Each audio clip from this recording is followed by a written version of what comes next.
الحمد للہ وکفى والصلاة والسلام على عباده الذین اصطفى، خصوصا على افضلهم وخاتم النبیین محمد الامین وعلى آلہ وصحبہ اجمعین. اما بعد فقد قال اللہ تبارک وتعالی كما ورد في سورة الانفال: اعوذ باللہ من الشیطان الرجیم، بسم اللہ الرحمن الرحیم. یا ایھا الذین آمنوا استجیبوا للہ وللرسول اذا دعاکم لما یحییکم واعلموا ان اللہ یحول بین المرء وقلبہ وانہ الیہ تحشرون.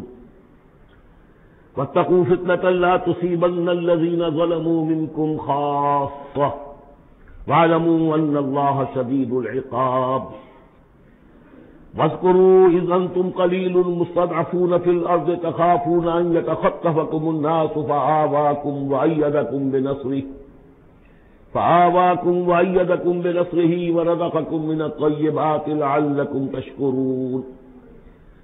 یا ایھا الذین آمنوا لا تخونوا اللہ والرسول وتخونوا اماناتکم وانتم تعلمون.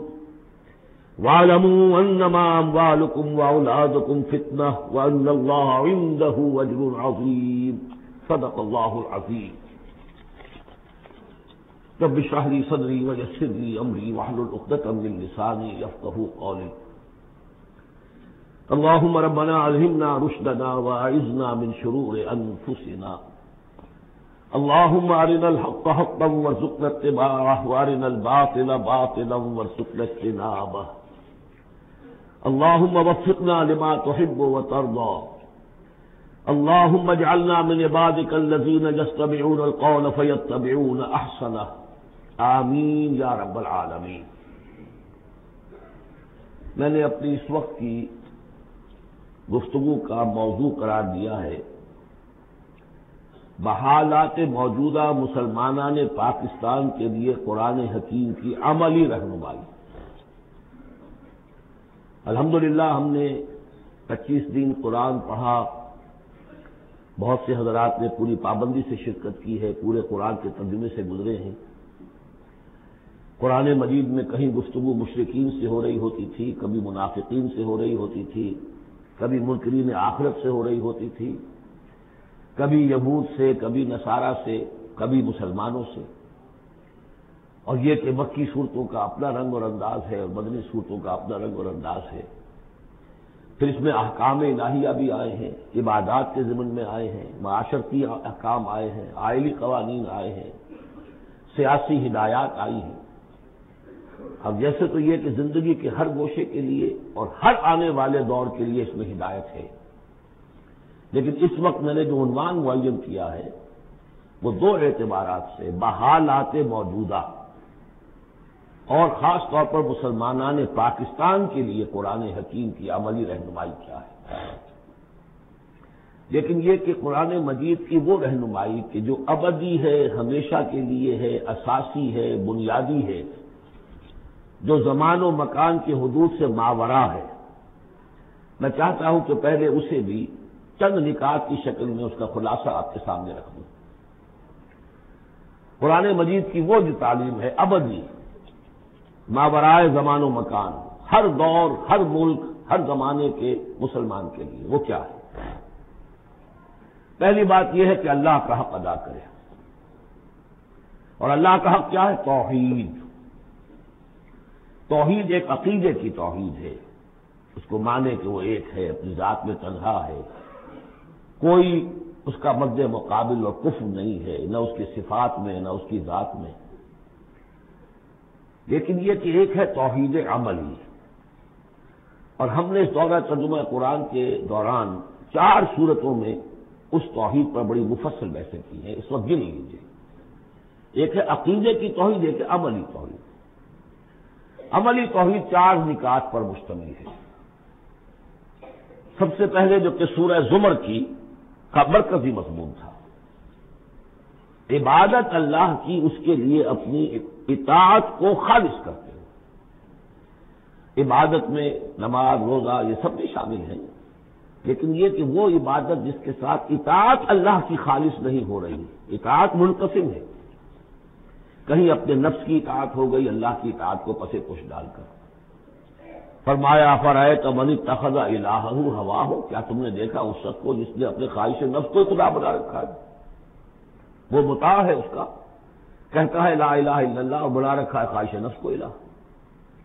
اس اعتبار سے مخلصین لہ الدین، آج بھی وہ آیت آئی وما امروا الا لیعبدوا اللہ مخلصین لہ الدین حنفاء، عبادت اللہ کی لیکن اس کے لیے اپنی اطاعت کو خالص کرتے ہوئے۔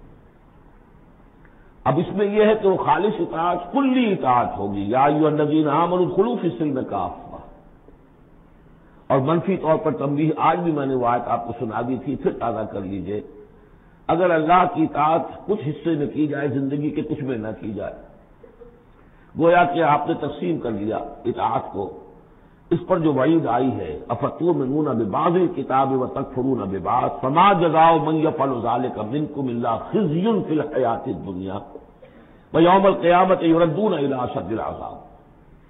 کیا تم ہماری کتاب اور شریعت کے ایک حصے کو مانتے اور ایک کو نہیں مانتے؟ تو جو کوئی بھی یہ روش اختیار کرے گا دنیا کی زندگی میں، اس کا اس کے سوا کوئی اس کی سزا نہیں ہے کہ دنیا میں تو ذلیل و خوار کر دیے جائے اور آپ قیامت کے دن شدید ترین عذاب میں جھونک دیے جائے۔ تو یہ عبادت ہوگی مخلصین لہ الدین۔ اسی کا ایک اور پہلو ہے دعا، الدعاء مخ العبادہ، الدعاء هو العبادہ۔ سورہ مومن کا مرکزی مضمون وہ تھا فادعوا اللہ مخلصین لہ الدین، دعا تو کرو لیکن تم اطاعت بھی خالص اس کی کرتے ہو کہ نہیں؟ اگر وفاداری تمہاری اللہ کے ساتھ پوری نہیں تو کس منہ سے دعا کر رہے ہو؟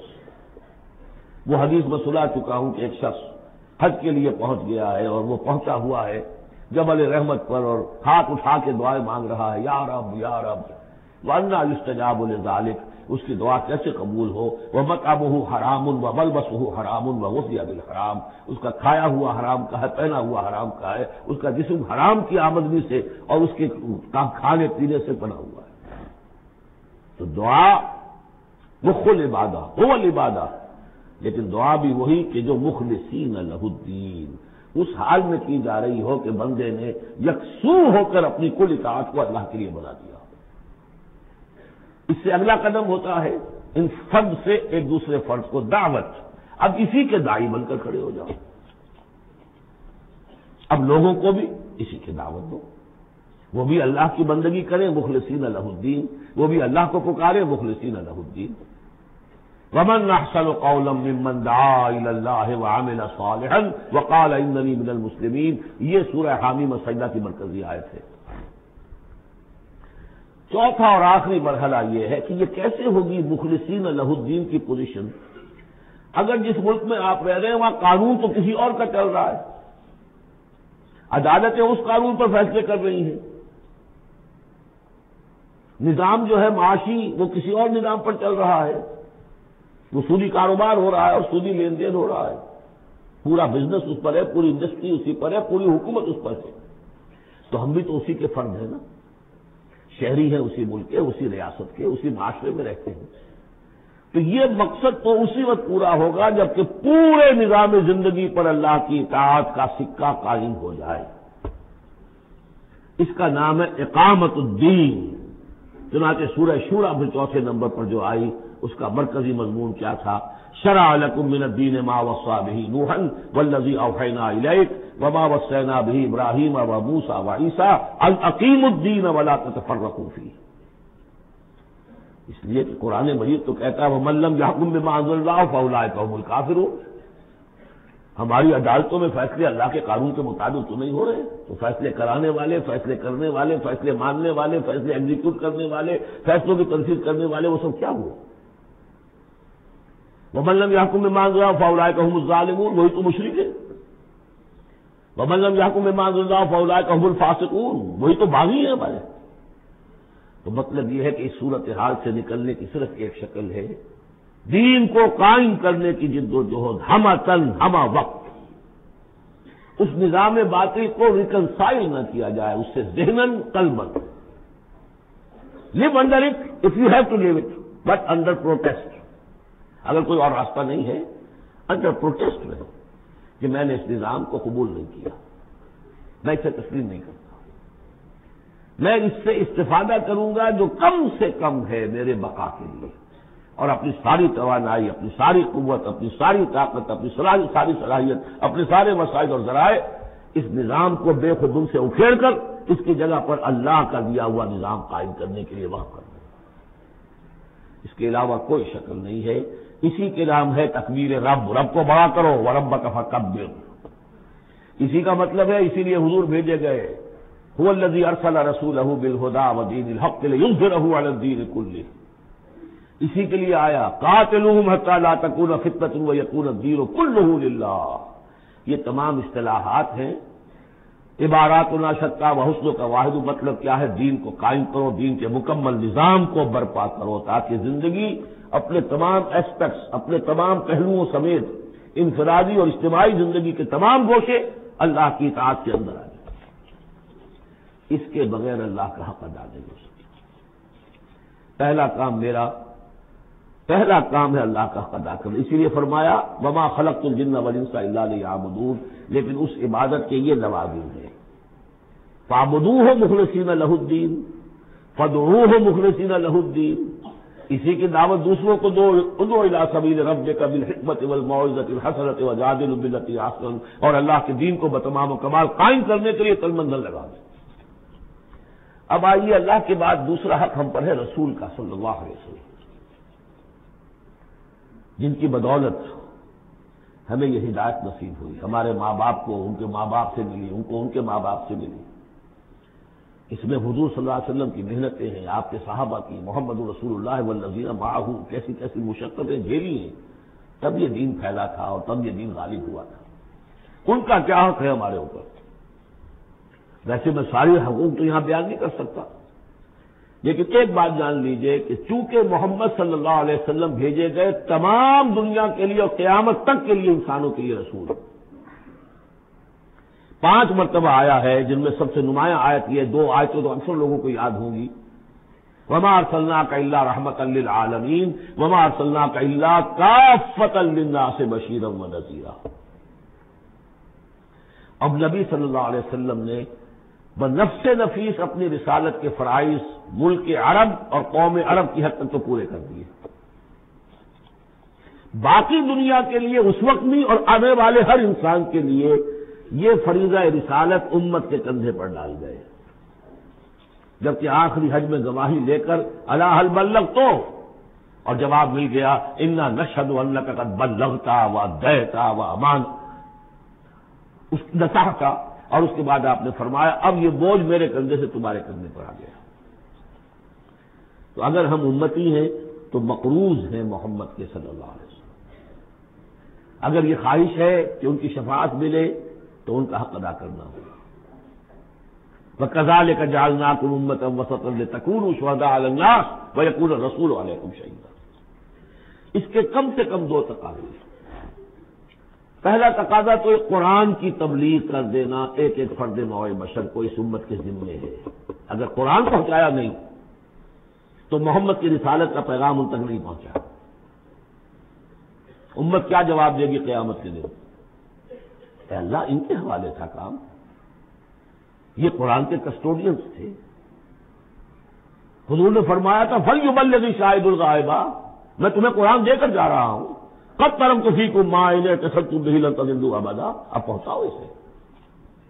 تو ایک تو ہے قرآن کا پہنچانا، اور دیکھیے وہ یاد کر لیجیے سورہ نام کی آیت اوحی الی ھذا القرآن لانذرکم بہ ومن بلغ، یہ قرآن مجھ پر وحی کیا گیا تاکہ تمہیں بھی خبردار کر دوں، اور جن تک یہ قرآن پہنچ جائے اس تک گویا کہ میرا انذار پہنچ جائے گا، لیکن پہنچائے گا کون؟ میرا امت ہی پہنچائے گا۔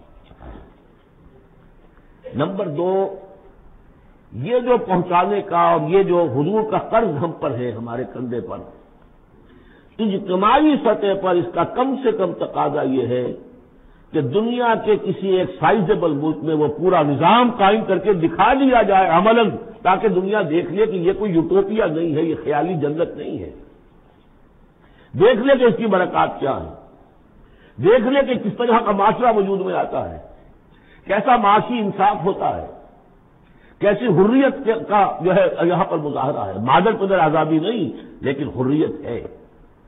وہ کمیونزم والی مساوات نہیں لیکن سب کی تمام بنیادی ضرورتوں کی کفالت کی ذمہ داری ہے. کہ حضور نے حضرت عمر نے فرمایا کہ اگر کوئی کتا بھی بھوکا مر گیا دجلہ و فرات کے کنارے تو عمر ذمہ دار ہوگا. وہ ساری خوبیاں جن کے لیے کہ انسان دوڑ رہا ہے، بھاگ رہا ہے، کبھی مشرق کبھی مغرب، کبھی فرینچ ریولوشن کبھی بولشوک ریولوشن، یہ سب کاہے کے لیے؟ In search of a just social order. ظلم سے ایکسپلائٹیشن سے بچ کر کسی طریقے سے کوئی نظام ایسا ہو کہ جس میں عدل ہو، انصاف ہو، اکویٹیبل ڈسٹریبیوشن آف ویلتھ ہو. جب تک ہم اس کو قائم کر کے نہیں دکھا دیں گے ہم یہ نہیں کہہ سکیں گے کہ ہم نے اللہ کے نبی کا حق ادا کر دیا. دنیا کہے گی یہ کہتے ضرور ہے ہمارے پاس اعلیٰ نظام ہے، اگر واقعتاً سمجھتے تو قائم نہ کرتے اپنے ہم. تو ہماری کیفیت جو ہے وہ ہمارے اس قول کی نفی کر دے گی. گویا کہ اللہ کا حق بھی ادا نہیں ہوتا جب تک کہ پورا نظام قائم نہ کیا جائے، اور رسول کا قرض بھی ادا نہیں ہوتا جب تک کہ اللہ کے دین کا پورا نظام قائم نہ کیا جائے. اب آئیے تیسرا حق ہے بندوں کا، حقوق العباد، جس کے بارے میں کہا گیا کہ اللہ تعالیٰ اپنے حقوق میں تو کوئی کمی برداشت بھی کر لے گا، معاف بھی کر دے گا، لیکن بندوں کے نہیں. بندوں کا حق کیا ہے؟ بندوں کا حق یہ ہے کہ انہیں عدل ملے، انصاف ملے، ان کے حقوق غصب نہ کیے جائیں. اس کے لیے دیکھیے قرآن مجید جو ہم نے پڑھا ہے 25 دنوں میں کس ریپیٹیشن کے ساتھ بات آئی ہے، جو چیز کہ ہمارے ذہنوں سے نکل گئی. ہم نے مذہب کو بنا دیا ہے صرف آخرت کی چیز. اسلام اس دنیا کی شے ہے، ہم نے بنا دیا اسے آخرت کی شے. لہذا نتیجہ کیا نکلا ہے کہ لوگوں نے کہا، مارکس نے کہا religion is the opium of the masses. اب سب کچھ آخرت میں مل جائے گا، یہاں ظلم سہ لو، برداشت کر لو، سرمایہ داروں کے، جاگیرداروں کے اور جو سرداران قبائل ہیں ان کے سب ظلم سہو، برداشت کرو، اور تمہیں اللہ کے ہاں آخرت میں مل جائے گا. قرآن کا نظریہ تو یہ نہیں. قرآن کا ہم پڑھ چکے. سورہ آل عمران میں فرمایا اللہ خود قائم بالقسط ہے، عدل کا قائم کرنے والا. انبیاء کو کیوں بھیجا؟ اللہ اکبر. وہ آیت سورہ حدید کی آیت نمبر 25، لقد ارسلنا رسلنا بالبینات وانزلنا معهم الکتاب والمیزان لیقوم الناس بالقسط. ہم نے اپنے رسول بھیجے معجزات دے کر، ہم نے کتاب نازل فرمائی، ہم نے میزان نازل فرمائی. حقوق اور فرائض کا توازن، حقوق اور فرائض کا توازن. کس لیے یہ سب کچھ ہم نے نازل کیا؟ یہ کھکیڑ کس لیے بول لیا؟ Was it an exercise in futility? لیقوم الناس بالقسط، تاکہ لوگ عدل پر قائم ہوں. اور ہم نے لوہا بھی اتارا ہے جس میں جنگ کی صلاحیت ہے، جو لوگ ظلم چھوڑنے پر آمادہ نہ ہو، لوہے کی طاقت سے ان کی سب لے جائے، تاکہ اللہ دیکھ لے کہ میرے کون سے بندے ہیں جو میرے وفادار ہیں، میرے نظام عدل قسط کو قائم کرنے کے لیے تن من دھن لگاتے ہیں، جانے دینے کو تیار ہے. آیت نمبر 25 سورہ حدید کی. نظام عدل و قسط، انزال کتب، ارسال رسل، ان سب کا تھیم کیا ہے؟ یہاں عدل و انصاف قائم کرنا. حضور سے کہہ دیا گیا، یہ سورہ شورا کی آیت یاد کر دیجیے، آیت نمبر 15. کہہ دیجیے وَأُمِرْتُ لِأَعْدِلَ بَيْنَكُمْ، دیکھو میں تمہارے مابین عدل قائم کرنے آیا ہوں. مسلمانوں سے کہا گیا سورہ نساء میں یا ایھا الذین آمنوا کونوا قوامین بالقسط شہداء للہ، اہل ایمان عدل کو، قسط کو قائم کرنے والے بن کر کھڑے ہو جاؤ پوری طاقت کے ساتھ. اور اللہ کی گواہی دو، اس لیے کہ اللہ جو ہے وہ خود قائم بالقسط ہے. اس کی گواہی اسی طرح ہوگی کہ تم اس کے نظام عدل و قسط کو قائم کرو. یہی مضمون پھر دوہرا کر سورہ مائدہ میں آ گیا یا ایھا الذین آمنوا کونوا قوامین للہ شہداء بالقسط، کھڑے ہو جاؤ اللہ کے لیے. لیکن اللہ کے لیے کھڑا ہونا کیا ہے؟ اللہ کو کھانا دینا ہے، روٹی دینی ہے، کیا دینا ہے؟ اللہ کے لیے کھڑے ہو جانے کا مطلب ہے اس کے دیے ہوئے نظام عدل و قسط کو قائم کرو. یہ ہے دین جس کا یہ پہلو جو ہے سرے سے نگاہوں سے اوجھل ہے. انسانوں کا حق ہے ان کو ظلم سے نجات دلائی جائے. حضور کی اپنی شان تھی یدع عنہم اسرہم والاغلال التی کانت علیہم، آ کے آپ نے دنیا کو وہ جو طوق ان کے گردنوں میں پڑے ہوئے تھے بادشاہوں کی غلامی کے طوق، ان سے نجات دلائی، سرمایہ داروں کی غلامی کے طوق اس سے نجات دلائی، سود کی جڑ کاٹ کر سرمایہ داری کی جڑ کاٹ دی، اور بادشاہ کی جڑ کاٹ کر برابر، تم سب کے سب برابر ہو، بادشاہ صرف ایک وہ ہے سروری زیبا فقط اس ذات بے ہمتا کو ہے، حکمراں ہے ایک وہی باقی بتانے آدری، یا ایھا الناس کونوا عباد اللہ اخوانا، سب کے سب اللہ کے بندے بن جاؤ، تم میں سے کوئی آقا نہیں ہے، سب کے سب بندے بن جاؤ، آپس میں بھائی بھائی بنو۔ اور اس کی آخری بات آپ کو بتاؤں گا، سعد بن ابی وقاص رضی اللہ تعالی عنہ، جب مسلمانوں نے حملہ کیا ایران پر تو رستم سپہ سالار افواج جو تھا ایران کا، اس نے یہ سوال کروایا کہ آپ ہم پر کیوں چڑھ دوڑے؟ پہلے بھی آپ عرب لوگ تھے، بدوی بدو لوگ تھے، کبھی کبھی لوٹ مار کر کے لے جایا کرتے تھے، آتے تھے لوٹ مار کیا اور چلے گئے، یہ اس دفعہ ہماری جان نہیں چھوڑ رہے ہو، کیا وجہ؟ سعد ابن ابی وقاص رضی اللہ تعالی عنہ غالباً رشتے میں حضور کے ماموں لگتے ہیں، اور صحابی اتنے درجے کے ہیں، عشرہ مبشرہ میں سے ہیں، اور ایک ہی صحابی ہے حضور کا جس کے لیے حضور نے کہا ہے کہ تم پر میرے ماں باپ قربان۔ غزوہ احد میں جب حضور پر نرغہ ہوا ہے اور ہر طرف سے دشمن نے حملہ کیا ہے، یہ 7 تیر چلا رہے تھے اور روک رہے تھے دشمنوں کو، اس وقت حضور نے فرمایا ہے 7 تیر چلائے جاؤ، تم پر میرے ماں باپ قربان۔ یہ شان ہے ان کی۔ ان کا جواب یہ تھا کہ اس مرتبہ ہم خود نہیں آئے، لوٹ مار کرنے نہیں آئے، انا قد ارسلنا، اب تو ہمیں بھیجا گیا، we are on a mission, اللہ نے بھیجا اپنے رسول کو، اللہ کے رسول نے بھیجا ہمیں۔ And what's the mission? لنخرج الناس من ظلمات الجہالۃ الی نور الایمان، لوگوں کو نکالیں جہالت اور جاہلیت کی تاریکیوں سے ایمان کی روشنی کی طرف، ومن جور الملوک الی عدل الاسلام، بادشاہوں کے ظلم و ستم کے پنجے سے نجات دلا کر اللہ کے نظام عدل سے، نظام خلافت راشدہ، جہاں جو اس وقت دنیا کی عظیم ترین مملکت کا جو فرما روا تھا اس کے کپڑوں میں پیوند لگے ہوئے تھے۔ ایران سے سفیر آیا تھا دیکھنے کے لیے، اور مدینے میں پوچھا تھا حضرت عمر کے زمانہ خلافت میں، ہے نا ملککم، تمہارا بادشاہ کہاں ہوتا ہے؟ جواب ملا تھا لیس لنا ملک، ہمارا کوئی بادشاہ نہیں ہے، بل لنا امیر، ہمارا ایک امیر ہے۔ کہاں ہے بھائی؟ تو محل نظر نہیں آیا ہمیں، کہاں رہتا ہے؟ وہ گیا ہے، محل محل تو کوئی ہے ہی نہیں، وہ گیا ہے، کچھ اونٹ جو تھے گم ہو گئے تھے بیت المال کے، بہت تلاش کیا نہیں ملے، تلاش کرنے گیا۔ وہ نظام کوئی وجہ تھی کہ گاندھی نے 1937 میں کہا تھا، جب پہلی مرتبہ پروونشل الیکشنز ہوئے ہیں ہندوستان میں اور فرسٹ انسٹالمنٹ دی ہے انگریزوں نے سیلف رول کی انڈینز کو، اور تقریباً پورے ہندوستان میں کانگریس کی وزارتیں بنی ہیں، ہری جن میں جو اس نے مقالہ لکھا تھا کہ میں آپ لوگوں کے سامنے ابو بکر اور عمر کی مثال پیش کرتا ہوں، فالو دیم۔ جادو وہ جو سر چڑھ کر بولے۔ نوٹ کیجئے، یہ 3 ہیں حقوق، اللہ کا حق اقامت دین، رسول کا حق تبلیغ قرآن، اور دین کا ایک مکمل نمونہ ضرور دکھا دینا عملی شکل میں تاکہ حجت قائم ہو جائے، اور انسانوں کا حق انہیں ظلم و ستم کے پنجوں سے نجات دلا کر اور انہیں اسلام کے نظام عدل کے تحت لایا جائے۔ یہ انسانوں کا حق ہے، تینوں حق جا کر مل جائے ایک ہی چیز پر جس کا نام اقامت دین ہے۔ یہ چیزیں میں نے کہی ہیں، یہ ہے دائمی ابدی۔ ایک مسلمان اکیلا بھی کہیں ہے، اس کو بھی سمجھنا چاہیے میری ذمہ داریاں ہیں، شروع کرے، آج کرے، کل ایک اور آدمی مل جائے گا، 2 ہو جائیں گے، ایک اکیلا 2 جماعت، ایک اکیلا 2 11۔ نہیں کامیاب ہوتا کوئی بات نہیں، فرض تو وہ ہے کہ ادا کرنا ہے، کامیابی ناکامی 950 برس تک حضرت نوح دعوت دیتے رہے، ناکام رہے، اس معنی میں ویسے تو کامیاب وہی ہوئے، باقی قوم جو ہے ہلاک ہو گئی، لیکن اس معنی میں تو ناکام رہے، کوئی پرواہ نہیں۔ اب میں چاہتا ہوں کہ اب پاکستان کے خاص کانٹیکسٹ میں آ کر بات کروں، اور یہ گویا کہ میری گفتگو اب ایک کنٹینویشن میں ہے جو جمعے کا میرا خطاب تھا۔ پہلی بات تو یہ سمجھیے، اپنی خودی پہچان ہو غافل افغان، یہ پاکستان کس شے کا نام ہے؟ کیا یہ دنیا میں دوسرے جو مسلمان ممالک ہیں ویسا ہی مسلمان ملک ہے،